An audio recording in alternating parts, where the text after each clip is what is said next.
It's going to be about tips and tricks for people with Asperger's. So yeah, I have a list here. Post-its, by the way, is really, you get post-its. If you have Asperger's, your mind is kind of a mess and you need post-its. I guess that's tip number 0 because it's not on the list. Anyway, tip number 1 isn't a tip, so screw that. It's a lot of people asked me how to get the diagnosis of Asperger's. Simply how to get the first step done. And it's very simple. It's just that I don't know how to. I didn't do it in Sweden. I did it in Sweden, and I don't know how other countries do it. You simply go to a psychiatrist and tell them that you think you have Asperger's, and he will give you tests, and then he will tell you if you have Asperger's or not. It's as simple as that. And the tests are pretty much... I might look it up and post it on the thing. There are different personality tests that rate your personality in the different ranges to see if you have the quirks that Asperger people have. Like, do you like hang out with people? Do you have a fascination for certain interests? Other tests he does might be memory tests or logic tests to see how well you think, since Asperger's people usually think more than others. And it's very interesting to do those tests. They're fun and challenging, so you should go to a psychiatrist and get the diagnosis, is my point. Point number 2 is simply nosce te ipsum. I don't know Latin, so I probably didn't pronounce that right, but it's know thyself. It's extremely important to know who you are and how you work. For the simple reason that who you are and how you work is different from how other people are and work. You need to know what makes you special and different. And you need to know what kind of quirks you have so that you can work against them or with them. Like, you might be a bit OCD about things. And if you know that, and you know that it is an OCD, obsessive compulsion disorder, that's it. If you know that, then you might be able to stop doing it or think about it when you do it. That's very important. Tip number 3 would be to know everybody else. Because with Asperger's you do a lot of things different from other people. Especially when it comes to instincts. And if you know how normal people work,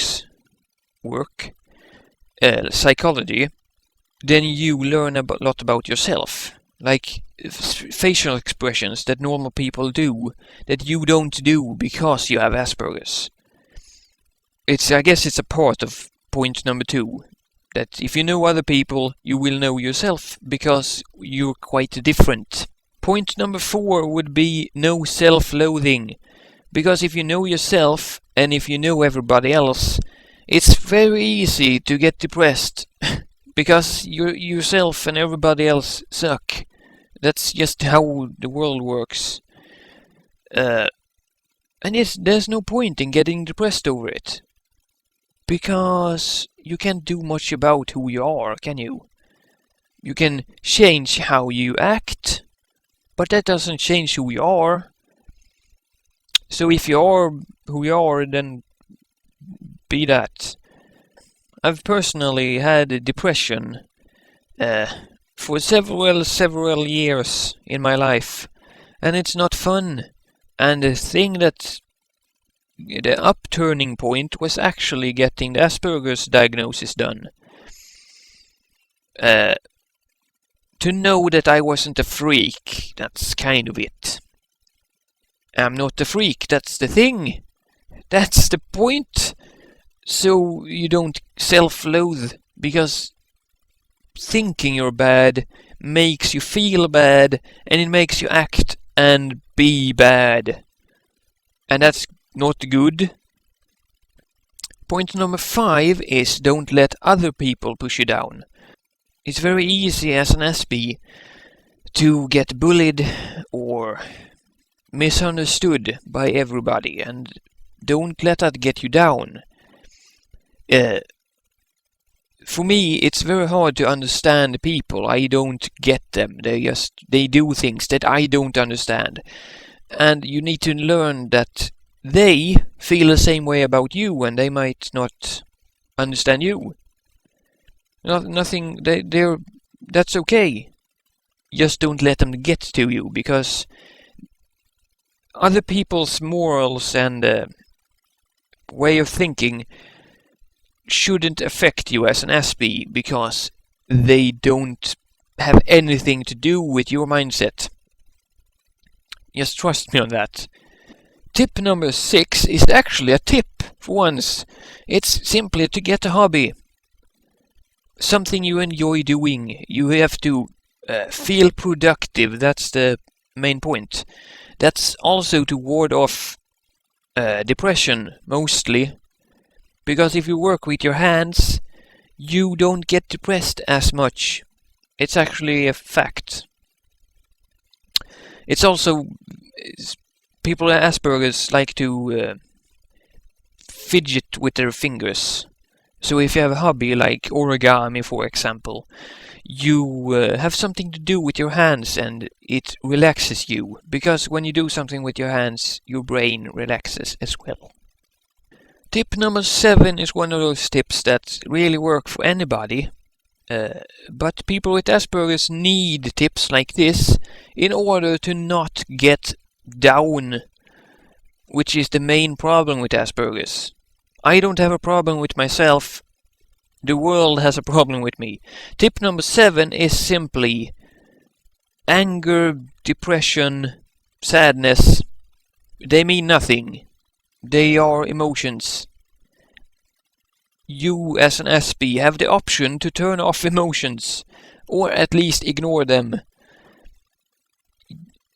You have also, most of you, have strengthened emotions. You have emotions that's stronger than normal people.